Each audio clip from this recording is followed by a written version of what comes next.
एका दिवशी एक एक वाढवणीचा पदार्थ करायचा.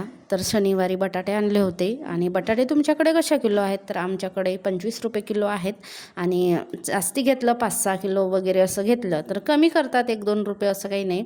पण ह्यावर्षी भरपूरच बटाटे महाग आहेत, त्याच्यामुळे काय करावं किती करावं काही सुचत नाही.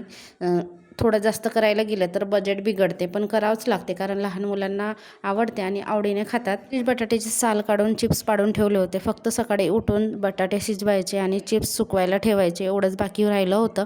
ते पण झालं, सुकवून झालं. खाली आलो आणि ढीगभर भांडी होती ती घासली. कपडे पण धुवायचे होते ते पण धुतले आणि ते करेपर्यंत 12 वाजून गेले होते. तर रुद्रांश पण मदत करू लागतो कारण जुते वगैरे धुवायचे होते, ते काम रुद्रांश करू लागतो. थोडंफार का होईना मदत करू लागतो. दुसऱ्या दिवशीची संपूर्ण ऊन दाखवायची आणि डब्यामध्ये भरून ठेवायचे. आणि रुद्रांश बघा चिप्स खायला लागला, त्याला कच्चेच खायला आवडतात आणि खास करून मी ह्या डब्यामध्ये त्याच्यासाठीच भरते. खाली डबा ठेवते, केव्हाही काढ आणि केव्हाही खा. तरी ते बरेच असे काही काही सुकवलेले आहेत.